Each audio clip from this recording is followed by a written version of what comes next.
Welcome students. आज आप लोगों को कंप्यूटर का कुछ इम्पोर्टेंट क्वेश्चंस बता रहे हैं, ठीक है। चलिए,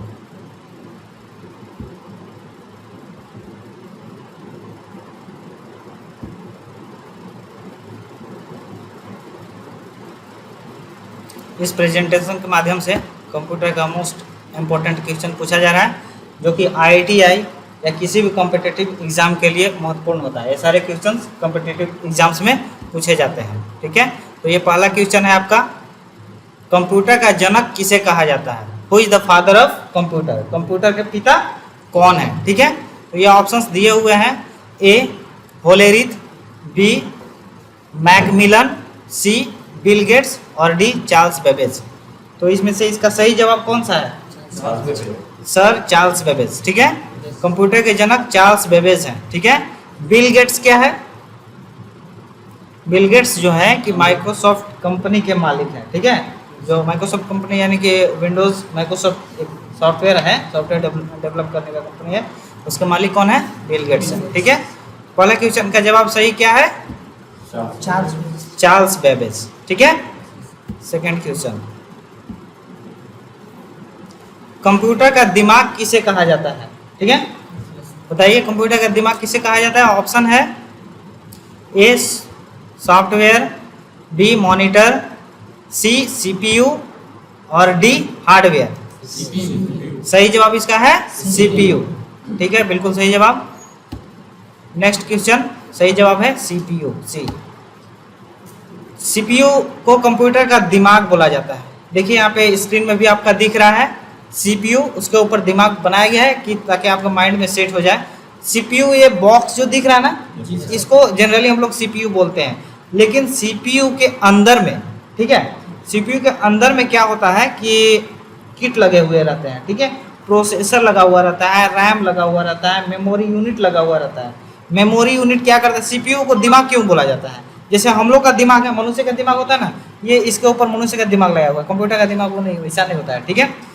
ये जो दिख रहा है आपका, ये क्या है? हम लोग का मनुष्य का दिमाग होता है, ऐसे ही दिखता है ना, बायोलॉजी में देखे होंगे, ऐसा दिखता है, ठीक है। तो ये मनुष्य का दिमाग दिख रहा है, लेकिन उसके नीचे एक कंप्यूटराइज दिमाग है। अंतर क्या है? हम लोग का दिमाग में क्या होता है? हम लोग सोच सकते हैं, समझ सकते हैं, जोड़ घटाव कर सकते हैं, मैथमेटिकल क्वेश्चन सॉल्व कर सकते हैं। बहुत साल पहले कोई घटना हुआ है तो उसको भी हम लोग याद रखते हैं और याद कर लेते हैं, ठीक है। तो सेम टू सेम कंप्यूटर भी करता है। हम लोग जो आज सेव करेंगे 5 साल बाद भी उसको ओपन करके देख सकते हैं, ठीक है। तो उसको भी याद रहता है, वो भी मैथमेटिकल क्वेश्चन सॉल्व कर देता है, लॉजिकल क्वेश्चन भी सॉल्व करता है, ठीक है। बहुत कम ही मात्रा में जो है कि मनुष्य का मुकाबला कम करता है ये। जैसे कि क्या सही है क्या गलत है ये नहीं जानता है, ठीक है। हम लोग झूठ भी बोल सकते हैं, समय के हिसाब से हम लोग कुछ भी करते हैं, ठीक है। अभी यहाँ से डिसीजन लेंगे कि हमको जाना है रेलवे स्टेशन पे और ट्रेन पकड़ करके पटना जाना है, लेकिन स्टेशन पे जाने के बाद फिर हमारा माइंड बदल सकता है और कुछ ऐसा सिचुएशन आएगा तो हम लोग वहाँ से रिटर्न आएंगे और नहीं जाएंगे। लेकिन अगर एक बार इसको इनपुट दे दें कि ये पेज प्रिंट करना है तो प्रिंट करेगा। अगर रॉकेट लॉन्च कर देंगे कि पाकिस्तान पे हमला करना है तो वो हमला कर देगा, ठीक है। वो नहीं पूछेगा कि नहीं करना है, ये नहीं, कुछ नहीं पूछेगा। मतलब जो आप इनपुट दीजिएगा उसका रिजल्ट ये दिखाएगा। ये दिमाग है, मतलब इसमें उतना दिमाग है कि जो ऑपरेटर बोलेगा वो करेगा, ठीक है। मतलब ऑपरेटर के हिसाब से ऑपरेट होता है। लेकिन मनुष्य क्या है कि ऑपरेटर के हिसाब से ऑपरेट नहीं होता है। हम जैसे आपको बोलेंगे जरूरी नहीं कि आप वैसा ही कहिएगा, ऐसा नहीं है ना। जो हम बोलेंगे वो कीजिएगा, आप नहीं कीजिएगा, एक लिमिट तक कीजिएगा कि हाँ ये कर सकते हैं, लेकिन लास्ट में अपना दिमाग भी लगाते हैं, ठीक है। तो केवल कंप्यूटर के पास यही जो है ह्यूमन टाइप का, मनुष्य की तरह दिमाग नहीं है, ठीक है। बाकी सारा चीज में कंप्यूटर एकदम फिट बैठता है, ठीक है। तो नेक्स्ट क्वेश्चन देखिए, कंप्यूटर के किस भाग को नर्व सेंटर कहा जाता है? नर्व सेंटर कंप्यूटर के किस भाग को कहा जाता है? दिमाग तो जान गए, ठीक है।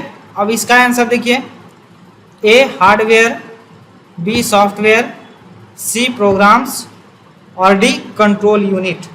तो कंप्यूटर का नर्व सेंटर कहा जाता है किसे? बताइए, नहीं मालूम है? देखिए, कंप्यूटर का नर्व सिस्टम जो है कि कंट्रोल यूनिट को बोला जाता है, ठीक है।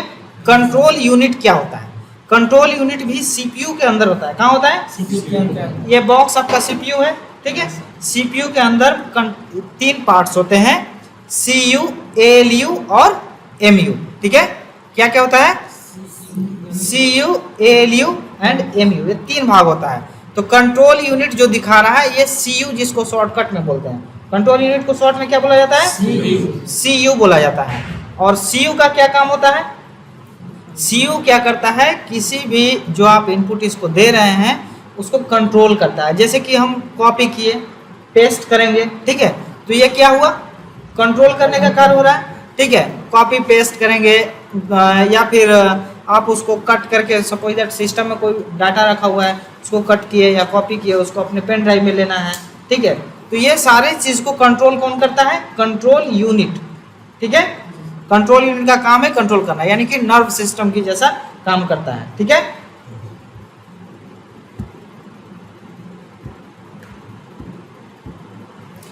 नेक्स्ट क्वेश्चन देखिए,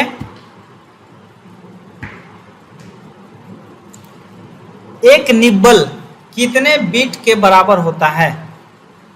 एक निब्बल मेमोरी यूनिट कंप्यूटर में होता है। मेमोरी यूनिट क्या करता है? क्या करता है memory unit? Memory unit data को सेव करके रखता है। मेमोरी का मतलब क्या होता है? स्मृति, यानी कि याददाश्त शक्ति। ठीक है, यानी याद रखने की शक्ति। जैसे आपके मोबाइल है, मोबाइल में कितना मेमोरी है? स्पेस कितना है? 64 GB है। ठीक है, तो 64 GB क्या हुआ? वो आपका कैपेसिटी है, मेमोरी कैपेसिटी है। ठीक है, याददाश्त शक्ति है कि मतलब इतना स्टोरेज उसमें सेव करके रख सकते हैं। वैसा ही कह रहा है कि एक निब्बल कितने बीट के बराबर होता है? तो 64 GB। देखिए पहले ऑप्शन देख लीजिए, 4 बिट, 8 बिट, 16 बिट और 32 बिट। इसका सही जवाब क्या है? इसका सही जवाब है 4 बिट। ठीक है, 4 बिट का एक निब्बल होता है और 8 बिट का एक बाइट होता है। ठीक है, 8 बिट का क्या होता है? एक बाइट होता है। ठीक है, तो अब इसके बाद क्या है कि 8 बिट का एक बाइट होता है और 1024 बाइट। ठीक है, 1024 byte equal to 1 kilobyte. 1024 byte का क्या होता है? 1 किलो बाइट। ठीक है, जैसे 1000 मीटर का 1 किलोमीटर होता है ना, वैसा ही 1000 मिलीलीटर का 1 लीटर होता है, वैसा ही 1024 बाइट का 1 किलो बाइट होता है, जिसको हम लोग केबी बोलते हैं। किलो बाइट को शॉर्ट में क्या बोलता है? केबी बोलते हैं। वैसा ही 1024 केबी जो होगा वो बनेगा तो क्या बनेगा? केबी से एमबी बनता है। ठीक है, 1024 केबी इक्वल टू 1 MB। ठीक है, और 1024 MB यानी मेगाबाइट। ठीक है, 1024 MB megabyte equal to 1 GB। ठीक है, और वैसा ही 1024 GB का 1 TB होता है। ठीक है, ऐसे ही आप याद रखिए, KB, MB, GB, TB। ठीक है, ऐसे आप याद रख सकते हैं। इसका एक टेबल भी आप लोग को देंगे, जो देखिए यहाँ पे दिया हुआ है टेबल। ठीक है, इसमें क्या है? बीट दिया हुआ है ना, तो सबसे छोटा जो यूनिट होता है वो बीट होता है। तो बीट में क्या होता है? बाइनरी डिजिट आ जाता है, कोई एक डिजिट आएगा, जैसे 1 आया या 0 आया। बाइनरी के बारे में भी आप लोगों को नेक्स्ट क्लास में बताएंगे कि बाइनरी होता क्या है। ऐसे तो नहीं जानते होंगे। ठीक है, बाइनरी क्या होता है आप लोगों को नेक्स्ट क्लास में बताएंगे। बाइनरी जो होता है या तो 1 होगा या फिर 0 होगा। ठीक है, और उसका टोटल कैरेक्टर 7 डिजिट का होता है। कितना डिजिट का होता है? 7 डिजिट का। जैसे कि 1 0 1 0 0 0 1। ठीक है, तो वो एक बाइनरी बनेगा लेकिन 7 डिजिट का होता है, और जब भी उसमें आएगा तो 1 या 0 आता है। ठीक है, कोई डाउट नहीं है। इसके बारे में बताएंगे कि बाइनरी कैसे डेसिमल से बाइनरी निकाला जाता है और बाइनरी से फिर कैसे डेसिमल में कन्वर्ट किया जाता है। ठीक है, ये सारी चीज़ के बारे में आप लोगों को बताएंगे। लेकिन सबसे छोटा यूनिट जो है कि बीट होता है। क्वेश्चन भी पूछ सकता है कि सबसे छोटा यूनिट क्या होता है मेमोरी यूनिट का, तो क्या है? बीट होता है। और एक बीट में केवल एक डिजिट ही आ सकता है, या 0 या 1 कुछ भी आएगा। ठीक है, उसके बाद एक सेकेंड क्या आ गया, उसके बाद है निब्बल। ठीक है, तो निब्बल क्या होता है? 4 बीट इक्वल टू 1 निब्बल। अभी जैसे बताए थे, निब्बल पूछा था ना सवाल में, तो ऐसा कुछ भी पूछ सकता है आपसे। तो 4 बीट इक्वल टू 1 निब्बल। ठीक है, वैसा ही क्या है कि 8 बीट इक्वल टू 1 बाइट। ठीक है, 8 बीट इक्वल टू कितना होगा? 1 बाइट होगा। ठीक है, वैसा ही फिर यहाँ पे दिया हुआ है कि 1024 है ना, 1024 byte equal to 1 kilobyte, ठीक है। 1024 byte equal to 1 kilobyte, समझा। जैसे मीटर से 1000 मीटर इक्वल टू 1 किलोमीटर होता है, वैसे 1024 इसमें चलता है, 1000 नहीं चलता है, सब 1024 होता है, ठीक है। तो 1024 byte equal to 1 kilobyte हो गया। 1024 kilobyte equal to 1 megabyte. 1024 megabyte equal to 1 gigabyte, जिसको जीबी बोलते हैं। 1024 gigabyte equal to 1 petabyte, जिसको पीबी बोलते हैं, ठीक है। जीबी के बाद क्या आता है, पीबी आता है, ठीक है। जीबी के बाद टीबी, टीबी के बाद पीबी, ठीक है। तो फिर क्या है, 1024 टीबी, ठीक है। 1024 टीबी इक्वल टू 1 एक्साबाइट, ठीक है। वैसा ही है जीबी, टीबी, पीबी, ईबी और जेडबी याद रखिए, ठीक है। उसके बाद आप इधर से भी याद कर सकते हैं, bit, nibble, byte, kilobyte, megabyte, gigabyte, terabyte, petabyte, exabyte, zettabyte और योटाबाइट, ठीक है। बहुत ज़्यादा मेमोरी हो जाता है ये टेबल को याद रखना है। कंप्यूटर के स्टूडेंट्स को ये टेबल याद रखना चाहिए ताकि मेमोरी समझ में आए कि कितना कैपेसिटी है, ठीक है। बोल देगा 1 TB लैपटॉप है, तो 1 TB मतलब क्या समझिएगा आप, 1024 GB, ठीक है। आपके मोबाइल 64 GB का होता है, तो इतना सारा मूवी और इतना सारा फोटो डाल देते हैं, उसमें बहुत सारा सॉन्ग रहता है, फिर भी आपका कुछ ना कुछ मेमोरी खाली रहता है ना, केवल 64 GB में। तो 1024 GB होगा तो समझिए कितना ज़्यादा स्पेस है, ठीक है ना। एक छोटा सा CD याद है आप लोग को, पहले CD में आप लोग CD प्लेयर में लगा करके मूवी देखते होंगे। तो क्या होता था कि एक मूवी देखने के लिए, हमको याद है कि बचपन में जानी दुश्मन एक मूवी था, देखे होंगे, देखे हैं जानी दुश्मन मूवी। 3 डिस्क में आता था CD का, 3 कैसेट आता था, 3 डिस्क लगाते थे। एक डिस्क लगाते थे तो दिखाता था आधा, फिर दूसरा डिस्क लगाते, फिर तीसरा डिस्क लगाते, तब जाकर मूवी खत्म होता था। फिर क्या है, बाद में धीरे धीरे जब चला तो आया DVD, ठीक है। तो एक DVD में क्या होता है, उसमें क्या था कि CD लगाते थे, तो एक मूवी देखने के लिए 3 CD लगाना पड़ता था। लेकिन अब क्या है कि एक DVD लगाते हैं तो उसमें क्या है कि 3-4 मूवी उसमें आ जाता है, ठीक है। तो उसका अलग अलग कैपेसिटी होता है। CD का कैपेसिटी काफ़ी कम होता था एक्चुअली, अभी याद नहीं है, लेकिन DVD में लगभग 7 GB होता है, ठीक है। तो सबका अलग अलग कैपेसिटी होता है। आगे देखते हैं, सारे चीज़ के बारे में आप लोग कुछ डिटेल्स खुद से भी देख सकते हैं, ठीक है। देखिए यहाँ पे कैपेसिटी दे रहा है अभी CD के बारे में, है ना। कैपेसिटी क्या है, CD का 700 MB केवल स्पेस होता है। CD में कितना स्पेस होता है, 700 MB। और DVD में क्या है, वही देखिए अभी आपको पता है ना, 700 MB होता है, GB नहीं है, ठीक है। तो ये 700 MB यानी कि 1 GB भी नहीं हुआ, 1 GB हो गया। 1 GB कितना पे पूरेगा, 1024 MB होगा, तो आपका क्या होगा कि 1 GB होगा, यानी कि 7 MB है, यानी कि 1 GB भी स्पेस नहीं है इसमें। तो मूवी अच्छा अगर HD क्वालिटी में चाहेंगे तो नहीं दिखा पाएगा, है ना। तो अब इसी को बदल करके फिर क्या है आपका DVD, ठीक है।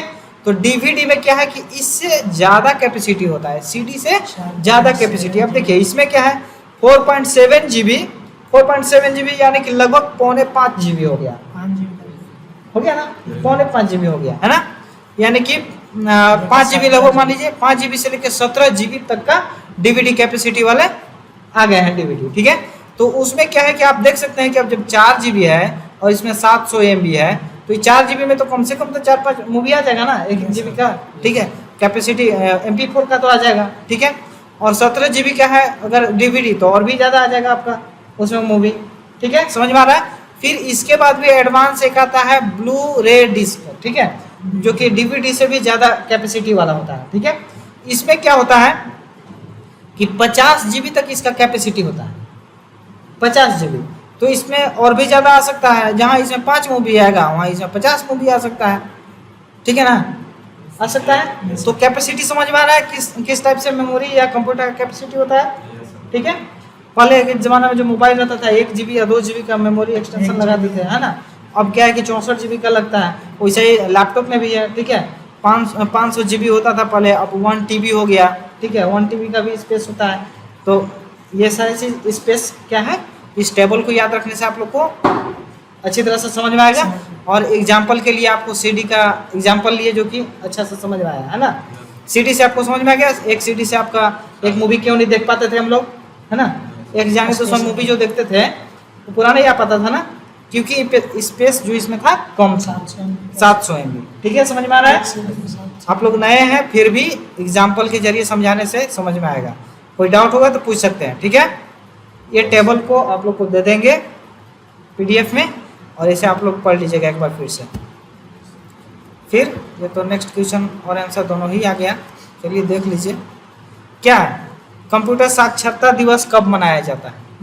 ठीक है, तो कंप्यूटर साक्षरता दिवस आपका कब मनाया जाता है?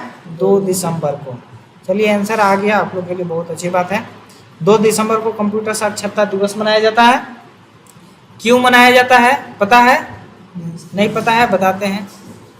विश्व कंप्यूटर साक्षरता दिवस जो है इसको क्या बोलते हैं इंग्लिश में? World computer literacy day. ठीक है, यानी कि कंप्यूटर के बारे में लोगों को जागरूक करने के लिए। ठीक है, हर साल 2 दिसंबर दुनिया भर में डिजिटल साक्षरता से अलग थलग पड़े समुदायों में जागरूकता पैदा करने और डिजिटल साक्षरता को बढ़ावा देने के लिए विश्व कंप्यूटर साक्षरता दिवस के रूप में मनाया जाता है। यह दिन विशेष रूप से बच्चों और महिलाओं में तकनीकी कौशल को बढ़ावा देने के लिए मनाया जाता है। विश्व कंप्यूटर साक्षरता दिवस आज दुनिया में मौजूद उन्नत अंतर को नियंत्रित करता है। ठीक है, इससे क्या है कि जो लोग कंप्यूटर के बारे में कुछ भी नहीं जानते हैं, ऐसे तो मान लीजिए कि जो शहर में रहने वाले लोग हैं, बच्चे सब लोग जानते हैं, लेकिन बहुत सारे ऐसे समुदाय के लोग हैं जो अभी तक कंप्यूटर का साक्षरता, कंप्यूटर के बारे में नहीं जानते हैं या उससे अवगत नहीं है।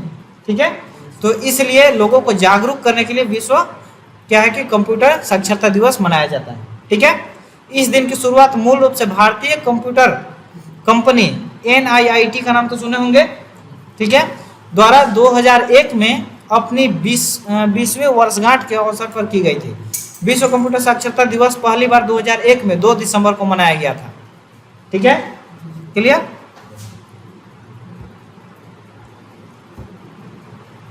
चलिए इधर आंसर आ जा रहा है, फिर भी देखिए क्लास को आगे बढ़ाते हैं। ठीक से इसको प्रेजेंटेशन को सेटअप नहीं कर पाए थे और लेकर के आ गए। चलिए देन ऑल्सो फिर भी इसको बताते हैं आपको। 1 बाइट क्या है? 1 बाइट होते हैं। 1 बाइट में कितने, 1 बाइट कितने बिट का होता है? 8 बिट का 1 बाइट होता है। अभी टेबल में दिखाया था ना? ठीक है, अभी टेबल में जस्ट आप लोग को बताए थे कि 1 बाइट जो है 8 बिट का होता है, और एक निबल में 1 बाइट जो है कि 8 बाइट का होता है। ठीक है ना, 1 बाइट में 8 बीट होता है। ठीक है, और 4 निबल का 1 बाइट होता है। ठीक है, नेक्स्ट देखते हैं सवाल। भारत में निर्मित प्रथम कंप्यूटर कौन सा है? क्या है? सिद्धार्थ है। भारत में निर्मित प्रथम कंप्यूटर कौन सा है? सिद्धार्थ है। निम्नलिखित में से कौन सा भारत का प्रथम सुपर कंप्यूटर है? तो परम 800 भारत का प्रथम सुपर कंप्यूटर। ये कंप्यूटर और सुपर कंप्यूटर में अंतर होता है। ठीक है, क्या अंतर होता है? ये जो हम लोग यूज कर रहे हैं इसको हम लोग PC बोलते हैं, पर्सनल कंप्यूटर बोला जाता है। क्या बोला जाता है? Personal computer. पर्सनल कंप्यूटर पे हम लोग क्या करते हैं? अपना पर्सनली काम करते हैं। ठीक है, लेकिन जो सुपर कंप्यूटर होता है वो बहुत सारे कंप्यूटर्स को कंट्रोल करता है या बहुत सारे मिशन को कंप्लीट करने में काम आता है। जैसे मान लीजिए कि मिशन मार्स पे जो भेजा गया था, रॉकेट लॉन्च किया गया था, या चांद पे अभी रॉकेट लॉन्च किया गया था, तो क्या ये सिर्फ ये PC से किया जाएगा? नहीं, उसके लिए सुपर कंप्यूटर होता है। उसमें बहुत सारा रैम रोम लगा हुआ रहता है, बहुत बड़ा ये प्रोसेसर लगा हुआ रहता है, कंप्यूटर का साइज बड़ा होता है। ठीक है, जैसे आप मूवी देखे होंगे क्रिस, देखे हैं? क्रिस मूवी में एक सुपर कंप्यूटर बनाता है जो फ्यूचर को देखता है ना? तो वो बड़ा कंप्यूटर रहता है ना, और वो फ्यूचर दिखा देता है कि क्या होता है उसमें। ठीक है, उसी प्रकार से सुपर कंप्यूटर, भारत में पहला जो सुपर कंप्यूटर बना था उसका नाम था परम 8000। ठीक है, ओके, समझ में आया? नेक्स्ट पता है? चलिए, विश्व के प्रथम इलेक्ट्रॉनिक डिजिटल कंप्यूटर का नाम क्या है?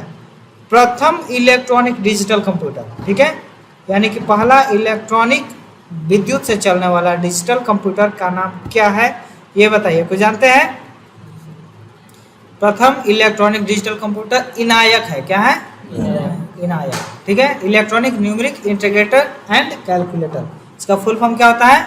इलेक्ट्रॉनिक न्यूमेरिक, ठीक है, इंटीग्रेटर एंड कैलकुलेटर। इसके बारे में फुल फॉर्म भी लिखा देंगे और आगे चलते हैं, बताएंगे इसके बारे में स्पेशल बात में। विश्व का प्रथम सुपर कंप्यूटर कौन सा है? विश्व का, इससे पहले जो क्वेश्चन पूछे तो क्या था? भारत का, ठीक है। लेकिन विश्व का प्रथम सुपर कंप्यूटर कौन सा है? सब इम्पोर्टेंट क्वेश्चन है ना, क्योंकि इसी टाइप का क्वेश्चन किसी भी कंप्यूटर आप जाइएगा कॉम्पिटिटिव एग्जाम में तो पूछेगा, ठीक है। तो इस टाइप से आप क्वेश्चन को कंप्लीट कर दें तो बहुत अच्छा रहेगा। विश्व का प्रथम सुपर कंप्यूटर कौन सा है? ऑप्शन देखिए, क्रे के 1S और EKA शास्त्र T, और इनमें से कोई नहीं है। क्या है इसका सही आंसर? इसका सही आंसर है क्रे के 1S, ठीक है। विश्व का प्रथम सुपर कंप्यूटर का नाम है क्रे के 1S, ठीक है। www world wide web, question में भी एक आंसर है, कभी कभी सवाल पूछता है www का फुल फॉर्म बताइए, ठीक है। तो www का फुल फॉर्म क्या है? World wide web, world wide web, ठीक है। बहुत सारा लिख देगा वर्ल्ड वेब वाइड, ठीक है, वाइड वर्ल्ड वेब कर देगा ना, लेकिन सही टर्म में याद रखना है वर्ल्ड वाइड वेब होता है, ठीक है।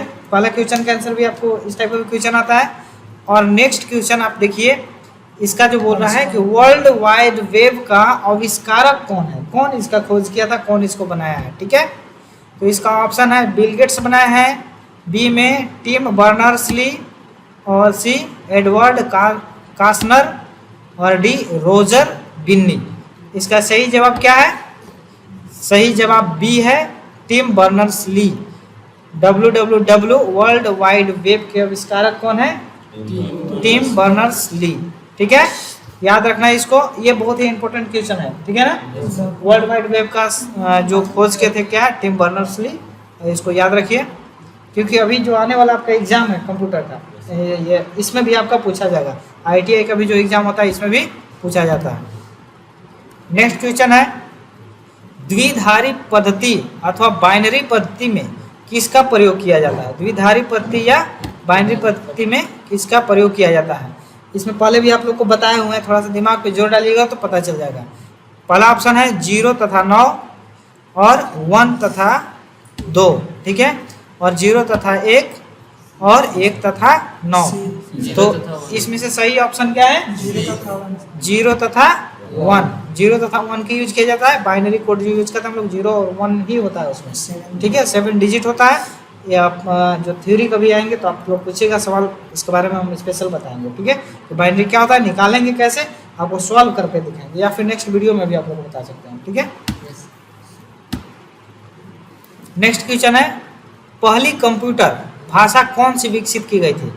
कंप्यूटर भी एक लैंग्वेज जानता है, जो हम बोलते हैं उस लैंग्वेज को कंप्यूटर समझता नहीं है, ठीक है। कंप्यूटर हमारे लैंग्वेज को नहीं जानता है। अच्छा आप लोग बताइए, कंप्यूटर कौन सा लैंग्वेज जानता है? हिंदी, इंग्लिश, उर्दू, फारसी, बंगाली, उड़िया, ठीक है, भोजपुरी, बंगाली, पुर्तगाली, बताइए कौन सा भाषा जानता है कंप्यूटर? सब भाषा जानता है।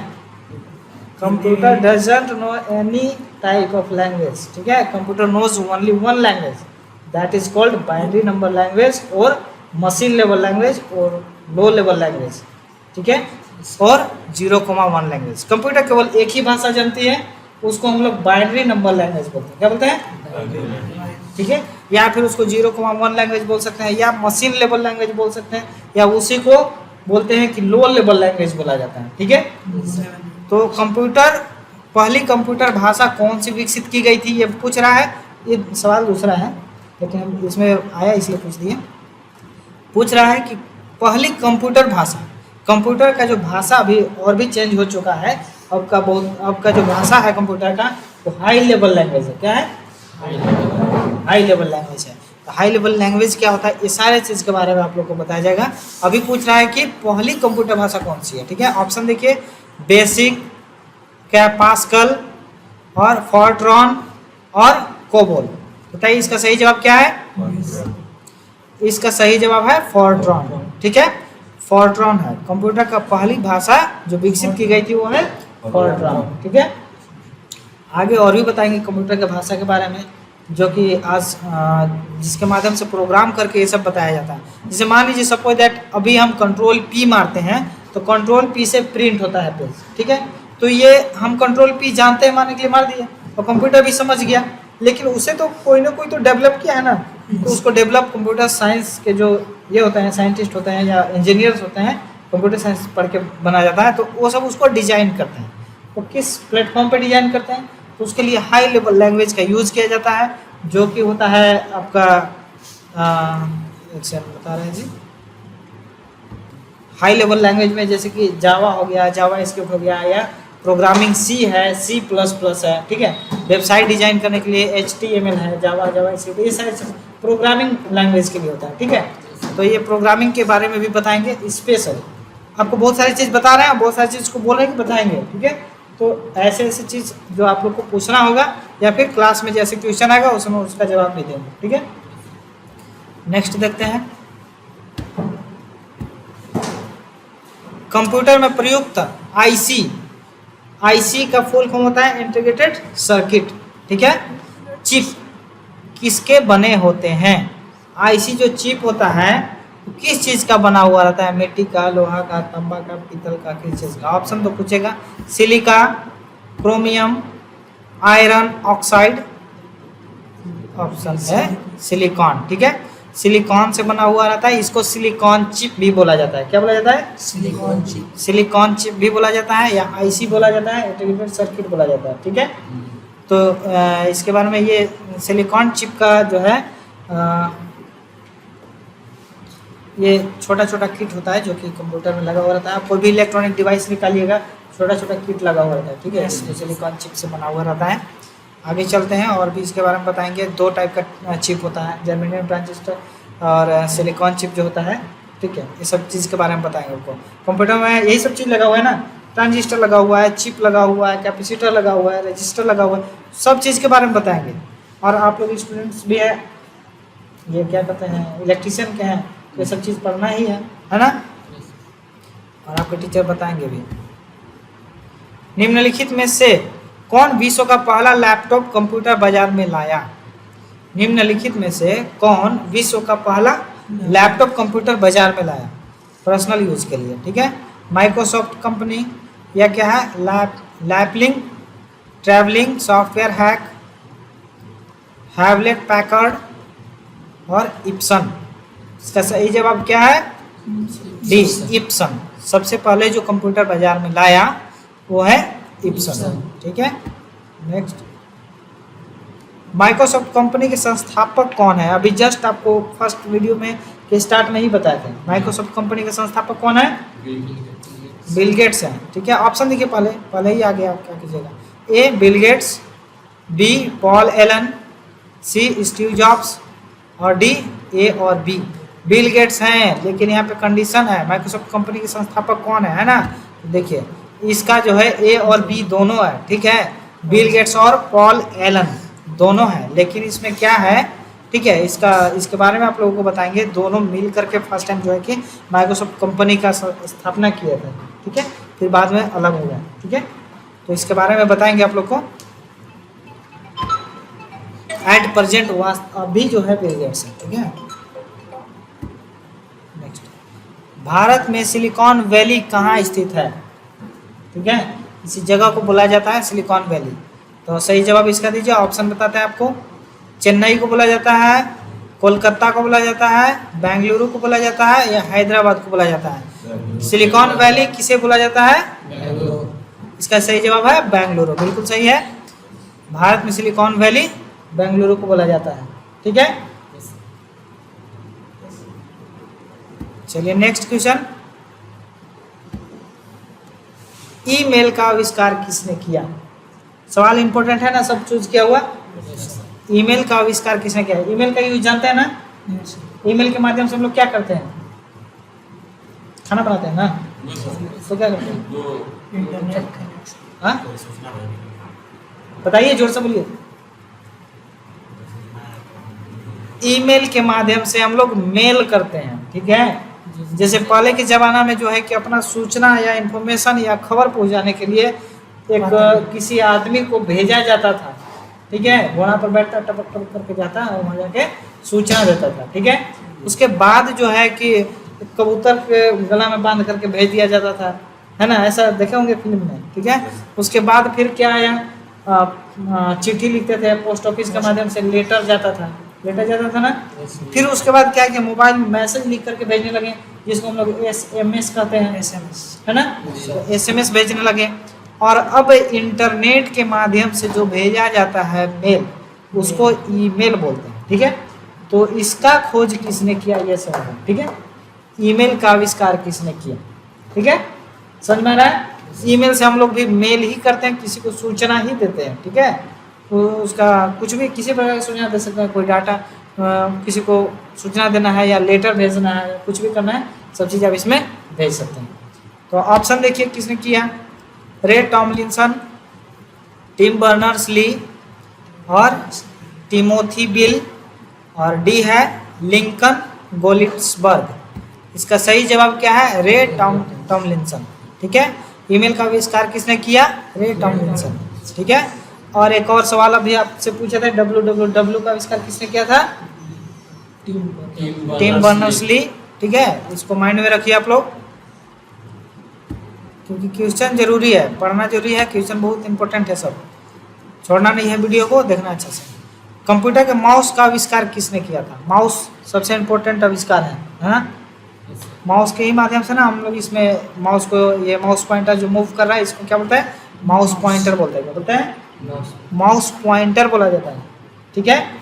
ये जो घूम रहा है उसको माउस पॉइंटर बोलते हैं, या फिर एरो भी बोला जाता है। क्या बोला जाता है, एरो को हिंदी में तीर बोलते हैं। देखिए यहाँ पे तीर का निशान है ना, इसलिए एरो बोला जाता है या माउस पॉइंटर बोला जाता है। तो माउस पॉइंटर मूव क्यों करता है, क्योंकि हम लोग माउस को मूव कराते हैं, ठीक है। तो माउस का आविष्कार किसने किया, ऑप्शन देखिए, Charles Babbage, Simon Colton, Douglas Engelbart, और डी में है जॉन बैक्स। कौन किए थे बताइए, नहीं, चार्ल्स बेबेज कंप्यूटर का आविष्कार किए हैं। क्या चीज का आविष्कार किया है, लेकिन माउस का आविष्कार जो है आपका ऑप्शन सी डगलस एंगलबर्ट किए हैं। कौन क्या है, डगलस एंगलबर्ट, ठीक है। माउस के बारे में स्पेशल जब बताएंगे तब इनके बारे में आपको बताएंगे, ठीक है। हर चीज़ के बारे में आप लोगों को बताया जाएगा। नेक्स्ट क्वेश्चन देखिए, दुनिया का पहला प्रोग्रामर किसे माना जाता है, प्रोग्रामर किसको बोलते हैं। प्रोग्रामर सॉफ्टवेयर को प्रोग्राम करता है, डिजाइन करता है। जैसे अभी ये जो प्रेजेंटेशन आपको दे रहे हैं, ये PPT जो तैयार किया गया है, पावर पॉइंट में किया गया है, पावर पॉइंट माइक्रोसॉफ्ट कंपनी जो बनाई है, ठीक है, वो प्रोग्राम करके इस सॉफ्टवेयर को बनाई है। जितने भी सॉफ्टवेयर आपके मोबाइल में या लैपटॉप में है या कंप्यूटर में है, उसको कोई ना कोई प्रोग्राम करके बनाया है, ठीक है, तो उसको प्रोग्रामर बोला जाता है। तो दुनिया का पहला प्रोग्रामर किसे माना जाता है, ऑप्शन देखिए, इसको गेस कर सकते हैं आप लोग, थोड़ा सा दिमाग लगाइए, बता सकते हैं। स्टीव वोजनिएक, बी है एडा लवलेस, और टिम बर्नर्स ली, और एलन ट्यूरिंग। कौन है बताइए, दुनिया का पहला प्रोग्रामर किसे कहा जाएगा। सही जवाब है इसका एडा लवलेस, ठीक है। एडा लवलेस के बारे में थोड़ा सा बताते हैं, जानकारी देते हैं, और इसके बारे में और भी डिटेल्स में आप लोग को बताया जाएगा। एडा लवलेस कौन है। कंप्यूटर जब ऐसे तो हम लोग कंप्यूटर का आविष्कारक किसे मानते हैं, चार्ल्स बेबेज को मानते हैं। चार्ल्स बेबेज कंप्यूटर का आविष्कार किए, उसका आइडिया लाए, ठीक है, कंप्यूटर ऐसा बनेगा, ये होगा, ये होगा, अपने थ्योरी दिमाग में लाए। पहले तो थ्योरी आता है ना, जनरेट होता है, और उसको करने में, काम करने में लगा है। लेकिन इनके साथ में एक असिस्टेंट काम करती थी जिनका नाम था एडा लवलेस, ठीक है। लेकिन क्या हुआ, कुछ दिन के बाद सर चार्ल्स बेबेज का डेथ हो गया, ठीक है, और ये प्रोजेक्ट बंद हो गया। और ये चूँकि असिस्टेंट थी तो उस पर काम नहीं की, लेकिन कुछ दिन के बाद इनको लगा कि नहीं, जो सर बोल रहे थे या जिस प्रोजेक्ट पे काम कर रहे थे उसे बनाया जा सकता है, ठीक है। तो फिर ये जो है कि अपना एफर्ट लगाए, प्रयास की, और एक कंप्यूटर आपका आविष्कार कर दें। तो इन्हें दुनिया का पहला प्रोग्रामर इसलिए बोला जाता है, ठीक है, समझ में आ रहा है। और दूसरे शब्दों में इन्हें कंप्यूटर का माता भी बोला जाता है। कोई पूछता भी है, कोई पूछ देगा कंप्यूटर का पिता कौन है, तो कंप्यूटर सर बोल देते हैं चार्ल्स बेबेज, कंप्यूटर का माता कौन है। तो ऐसे देखा जाए तो जब वो खोजे और बाद में कार्य प्रक्रिया को ये किए, इसलिए एडा लवलेस को भी कंप्यूटर का माता बोला जाता है, ठीक है। ये जो चीज़ इसमें है और जो एक्स्ट्रा हम बता रहे हैं उसको भी माइंड में रखिए आप लोग, ठीक है। नेक्स्ट देखते हैं, किसी प्रोग्राम में बग क्या होता है। प्रोग्रामिंग जब प्रोग्राम करते हैं, प्रोग्रामर जो जब किसी सॉफ्टवेयर को प्रोग्राम करता है या तैयार करता है तो उसमें एक चीज़ होता है जिसे बग बोला जाता है। ठीक है, तो ये ऑप्शन है, इसके बाद बताइए इसका सही आंसर क्या होगा। स्टेटमेंट को बोला जाता है, या एरर को बोला जाता है, या सिग्नेचर को बोला जाता है, या फिर बी और सी। बी में एरर और सिग्नेचर दोनों को बग बोला जाता है। बताइए बग किसे बोला जाता है। इसे बग जो है एरर को बोला जाता है। ठीक है, प्रोग्राम जब करते हैं तो प्रोग्राम इतना आसान नहीं होता है, बहुत लंबा प्रोग्राम होता है। हम लोग जो मैथ का सॉल्यूशन करते हैं तो 2 पेज 3 पेज में चला जाता है ना, तो इसका कोई भी प्रोग्राम होगा तो 10 पेज 12 पेज चला जाएगा। छोटा मोटा प्रोग्राम होगा तो ही 1-2 पेज में होता है, और छोटा छोटा 1 कॉमा, ठीक है, कुछ भी अगर छूट जाता है तो आपका प्रोग्राम रन नहीं करेगा। ठीक है, उसको रन कराने के लिए 1 कॉमा भी नहीं छोड़ना है। 1 कॉमा छोड़ दीजिएगा, आपका एरर कर गया, सारा प्रोग्राम रद्द। उसको सुधारना ही पड़ेगा, नहीं सुधारिएगा तो आपका प्रोग्राम रन नहीं करता है। उसे हम लोग एरर या बग बोला जाता है। ठीक है, क्लियर। विश्व का सबसे बड़ा नेटवर्क कौन सा है। नेटवर्क तो समझते हैं, ठीक है, मोबाइल में नेटवर्क नहीं आता, बोलते हैं ना नेटवर्क गायब है, आज नेटवर्क काम नहीं कर रहा है। तो देखते हैं विश्व का ऑप्शन देखिए, पहले इसको भी गेस कर सकते हैं। इंटरनेट, बी है इंट्रानेट, और सी VPN, और डी क्या है WAN। इसके बारे में बताइए। तो इसका सही जवाब बताइए, विश्व का सबसे बड़ा नेटवर्क कौन सा है, गेस कीजिए। इंटरनेट। इंटरनेट, ठीक है। तो इसका सही आंसर भी देख लेते हैं हम लोग। सही है, इसका आंसर क्या होगा, इंटरनेट। विश्व का सबसे बड़ा नेटवर्क कौन सा है, इंटरनेट है। इससे बड़ा नेटवर्क कुछ है ही नहीं। अवांछित मेल को क्या कहा जाता है। जैसे हम लोग मेल करते हैं, ईमेल जीमेल खोलते हैं तो जीमेल में बहुत सारे एक्स्ट्रा मेल आ जाता है, ठीक है, जिसका हमें कोई काम नहीं होता है। ठीक है, तो वैसे मेल को हम लोग क्या कहते हैं। ऑप्शन देखिए, इसको भी गेस कर सकते हैं। बम्ब बोलते हैं, या स्पैम बोलते हैं, या वर्म बोलते हैं, या फिर फैट बॉट बोलते हैं। क्या बोलते हैं, स्पैम बोला जाता है। बिल्कुल सही, स्पैम बोला जाता है इसको। बहुत अच्छा जवाब दे रहे हैं आप लोग। थोड़ा सा और भी मेहनत कीजिए तो इन्फॉर्मेशन में इजाफा होगा। जानकारी जरूरी होता है किसी भी चीज़ के लिए। कंप्यूटर की भाषा में कंपाइल क्या होता है, कंपाइलर। ठीक है, तो पहले इसका ऑप्शन देखिए, इसके बारे में भी बताते हैं आप लोग को। ऑब्जेक्ट प्रोग्राम, उच्च स्तरीय भाषा को मशीन स्तरीय भाषा में परिवर्तित करने का प्रोग्राम। नेक्स्ट, ऑपरेटिव सिस्टम, और सोर्स प्रोग्राम। इसका सही जवाब दीजिए। कंप्यूटर की भाषा में कंपाइलर क्या होता है, बताइए। डी, उच्च स्तरीय भाषा को मशीन स्तरीय भाषा में परिवर्तित करने का प्रोग्राम। ठीक है, देखिए उच्च स्तरीय भाषा को मशीन स्तरीय में, जैसे कि हम लोग लैपटॉप में कुछ प्रोग्राम कर दिए हैं, ठीक है, तो जब हम लोग कंप्यूटर ऑन करते हैं तो ऑटोमेटिक कुछ वर्क करता है। ठीक है, यानी कि जो आपके कंप्यूटर में प्रोग्राम है उसको रन करने के लिए उसको एक्टिव सबको करता है। ठीक है, उसको हम लोग कंपाइल बोलते हैं। और वो जो फर्स्ट टाइम ओपन करते हैं तो वो होता है बूटिंग। क्या होता है, तो बूटिंग जो होता है उसको फुल बूटिंग बोलते हैं। जब फर्स्ट टाइम कंप्यूटर या PC ऑन करते हैं तो उसे हम लोग क्या बोलते हैं, कूल बूटिंग बोला जाता है। क्या बोला जाता है, और दोबारा रीस्टार्ट अगर करते हैं तो जैसे कंप्यूटर चल रहा है उसके बाद रीस्टार्ट कर रहे हैं, बंद करके ऑटोमेटिक ऑन होगा, तो उसे हम लोग बोलते हैं वार्म बूटिंग। क्या बोलते हैं, वार्म बूटिंग बोला जाता है। सर्दी हो गया है जी, इसीलिए बोलते हैं मास्क लगाइए। नेक्स्ट क्वेश्चन आपका समाप्त हो गया। और अभी आप लोग को इसके बारे में बताए थे, विश्व कंप्यूटर साक्षरता दिवस के बारे में। ठीक है, इसका डिटेल से बता दिए। विश्व कंप्यूटर साक्षरता दिवस कब मनाया जाता है, 2 दिसंबर को। ठीक है, क्यों मनाया जाता है, हाँ क्यों मनाते हैं, लोगों को जागरूक करने के लिए, है ना। और इसको सबसे पहले क्या है, इस दिन शुरुआत मूल रूप से भारतीय कंपनी NIIT द्वारा 2001 में अपनी 20वीं वर्षगांठ के अवसर पर की गई थी। ठीक है, विश्व कंप्यूटर साक्षरता दिवस पहली बार 2001 में 2 दिसंबर को मनाया गया था। ठीक है, भारत में निर्मित प्रथम कंप्यूटर कौन सा है तो जानते हैं ना आप लोग, कौन है? सिद्धार्थ है। ठीक है, इसका निर्माण इलेक्ट्रॉनिक कॉर्पोरेशन ऑफ इंडिया ने किया था। कौन किया था? इलेक्ट्रॉनिक कॉर्पोरेशन ऑफ इंडिया ने किया था। भारत में प्रथम कंप्यूटर 16 अगस्त 1986 को बेंगलुरु के प्रधान डाकघर में लगाया गया था। इसको पॉइंट बना के रखिए दिमाग में। ठीक है, 1986 16 अगस्त 1986 को बेंगलुरु के प्रथम प्रधान डाकघर में लगाया था। ठीक है, कहाँ लगाया गया था? कहाँ पे?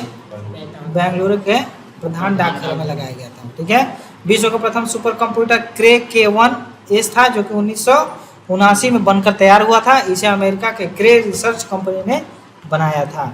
ठीक है, कंप्यूटर का आविष्कार किसने किया था पता है ना? वर्ष 1822 में चार्ल्स बेबेज ने कंप्यूटर का आविष्कार किया था। कई वैज्ञानिकों ने समय समय पर कंप्यूटर संबंधी आविष्कारों से आधुनिक कंप्यूटर की नींव डाली थी। वर्ष 1945 में ENIAC Electronic Numeric Integrator and Calculator के निर्माण तक यह सिलसिला चलता रहा। 1822 देखिए, और ये 1945। ठीक है, तो कितना साल हो गया? लगभग 80 साल के लगभग हो गया है ना। 1822 से लेकर 1945 तक 20 साल, 22 हो गया, 22 और आता था 44 हो जाता है ना, 100 साल। तो 80 साल के लगभग जो हो रहा है, इतने साल पहले मतलब 100 साल, एक सदी गायब हो जाना है ना। तो एक सदी से कंप्यूटर का आविष्कार करने में लग गया। एक सदी तो छोड़िए, 1822 में चार्ल्स बेबेज लगे। और आविष्कार कब हुआ? 1945 में, जो कि पहला इलेक्ट्रॉनिक कैलकुलेटिंग मशीन था, 1945 में डेवलप किया गया। तो ये जो पीरियड लगा, इसमें केवल ऐसा नहीं है कि सर चार्ल्स बेबेज आविष्कार किया उसके बाद एडा लवरेज जो है कि लॉन्च कर दी, ऐसा नहीं है ना। बहुत सारे जो साइंटिस्ट लगे, बहुत सारे डिवाइस तैयार किया गया उसको बनाने के चक्कर में। पास्कल तैयार किया गया, और भी बहुत सारे डिवाइसेस थे। सबके बारे में आपको कंप्यूटर का हिस्ट्री एंड डेवलपमेंट बताएंगे, इतिहास और विकास बताएंगे, तो उस क्लास में आपको इसके बारे में डिटेल्स बताएंगे। ठीक है, लेकिन एट प्रेजेंट देखिए 1822 में सर चार्ल्स बेबेज कंप्यूटर का आविष्कार किए। और उसके बाद भी बहुत सारे कंप्यूटर का आविष्कार हुआ, कंप्यूटर ने मशीन बोलेंगे। और 1945 में एक इनायक का आविष्कार किया गया। प्रथम कंप्यूटर जो इलेक्ट्रॉनिक कैलकुलेटिंग मशीन था, जो 1945 में हुआ, उसको इनायक नाम रखा गया। ठीक है, इसमें बहुत सारे डिवाइसेस लगे हुए थे, जिसके बारे में आपको और भी बताएंगे। वैक्यूम ट्यूब था, ठीक है, और वो बहुत हीट देता था। इसमें बहुत सारे कमजोरी था। ऐसा नहीं है कि जो पहली बार जो बनता है वो बहुत बेस्ट होता है। हम लोग आज स्क्रीन टच मोबाइल चलाते हैं, ये तो आप लोग को देखा हुआ है। तो इससे पहले हम लोग के पास कैसा मोबाइल था? कीपैड था। उससे पहले टेलीफोन था। उससे भी पहले बहुत वजन होता था, है ना, और घर में लगाते थे, घुमा घुमा के लगाते थे, है ना। तो डेवलपमेंट तो खुद देख रहे हैं। टेलीफोन से आ गया आपका कीपैड मोबाइल, है ना। और एक जो आता था, क्या बोलते हैं उसको जी, 1 रुपये डाल करके जो बात करते थे हम लोग, PNT बोलते थे, क्या बोलते थे, कुछ बोला जाता था। क्लास खत्म हो गया, लेकिन 2 मिनट रुकिए आप लोग, है ना।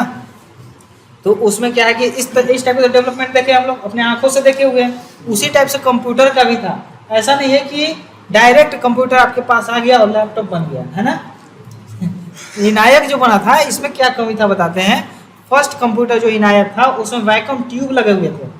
वैक्यूम ट्यूब जो आजकल का बल्ब है ना, ये तो गर्मी भी नहीं देता है। रेड कलर का बल्ब होता था ना पहले, 100 वाट या 110 होता था, लगाइए 10 मिनट बाद छुइए तो हाथ जला देता था। वैसा होता था वैक्यूम ट्यूब। और एक नहीं, लगभग 20,000 वैक्यूम ट्यूब लगा हुआ था इसमें। अब 20,000 समझिए इसमें कितना सेट कीजिएगा, और उसमें घुसेगा तो आपको जला के ये बना देगा, है ना। तो समझिए उतना हीट पैदा कर रहा है। अब उसको हीट को कम करने के लिए उसमें कूलर लगा हुआ था, मतलब गर्मी को कम करने के लिए उसमें मशीन लगे हुए थे।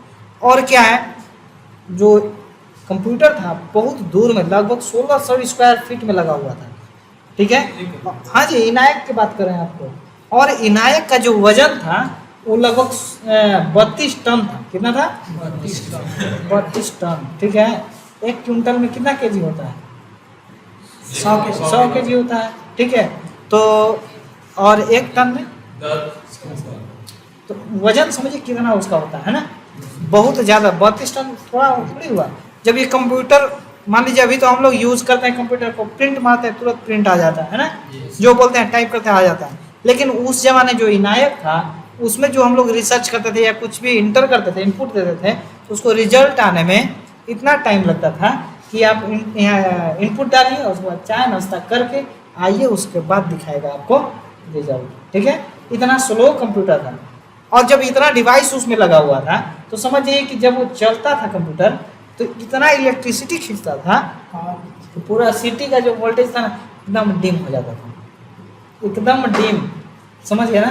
तो समझिए कि इसमें कितना कमी था कि नहीं? तो ये जो कमी है इनायक के बारे में जो आपको बता रहे हैं, ये पहला कंप्यूटर है इलेक्ट्रॉनिक कंप्यूटर, इसके बारे में आपको बता रहे हैं। ठीक है, तो इनायक से लेकर के इतनी कमी से लेकर आज का जो लैपटॉप है इस तक का जो जर्नी है, ठीक है, जो बहुत सारे जनरेशन है इसके, 1 generation, 2nd generation, 3rd generation, 4th generation, 5th generation, 10th 11th generation के बारे में बात करते हैं। कहीं लैपटॉप में लेकर जाइए तो बोलेगा ये 11th जनरेशन है, 10th जनरेशन है, बताता है ना। तो ये सारे चीज़ के बारे में आप लोग को नेक्स्ट वीडियो में बताएंगे और नेक्स्ट क्लास जब लेंगे तो आप लोग को बताएंगे। तो इसके लिए आप लोग का जो नेक्स्ट क्लास होगा उसमें आइए और देखिएगा। ठीक है, और इसके बाद देखिए क्या है, सेकेंड पॉइंट क्या है, चार्ल्स बेबेज ने एक एनालिटिकल इंजन का निर्माण किया जो गणितीय गणना करने में सक्षम था। ठीक है, एनालिटिकल इंजन, यह एक मैकेनिकल मशीन थी, यह कमरे से भी बड़ी मशीन थी। अभी बताया ना, जिसको बनाने में काफ़ी खर्चा आया था। इस खर्चे का वहन ब्रिटिश सरकार ने किया था। कौन किया था? ब्रिटिश सरकार। एक पर्सनल आदमी कर सकता है इतना खर्चा? नहीं कर सकता है।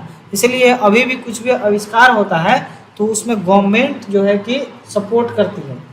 ठीक है, सपोर्ट करती है। अभी सपोज दैट जैसे मान लीजिए लॉन्च होता है, रॉकेट लॉन्च होता है ना, चांद पे जाना है, मंगल पे जाना है, मंगलयान लॉन्च हुआ तो कोई एक व्यक्ति नहीं ना कर रहा है, गवर्नमेंट सपोर्ट करती है ना। वैसा ही ब्रिटिश सरकार इस कंप्यूटर को बनाने के लिए सपोर्ट करती है। यह इंजन भाप से चलता था। किससे चलता था? भाप से, जिसमें शाफ्ट, क्रैंक इत्यादि लगे हुए थे। यह आकार में बड़ा होने के साथ ही भारी भरकम भी था, जिसके बारे में डिटेल्स भी पता है। भारी कितना था? 32 टन के लगभग था। तो सारे चीज़ के बारे में बताएंगे। कंप्यूटर के बारे में इतना डिटेल्स बताने का मतलब ये है कि आप जिस चीज़ पे यूज़ करते हैं कम से कम उसके बारे में जानिए कि क्या है, कैसे बना, और थोड़ा इंटरेस्टेड भी है। ऐसा नहीं है कि इसको पढ़िएगा तो आपको लगेगा कि बोरिंग महसूस नहीं होगा। ठीक है, बाबर अकबर के बारे में नहीं पढ़ रहे हैं कि बोरिंग आएगा कि उसकी कितनी पत्नी थी, कितने बच्चे थे, उसका क्या नाम था, उसके दादा का क्या नाम था, वो पढ़ने में आपको बोरिंग आएगा। लेकिन इसका इतिहास और इसके विकास के बारे में आप पढ़ते हैं तो आपको जानकारी में इजाफा होगा और आपको खुद लगेगा कि हमको और पढ़ना चाहिए। ठीक है, तो इसके बारे में अच्छा लगा आपको जान के? ठीक है, धन्यवाद। नेक्स्ट वीडियो आप लोग को बताएंगे।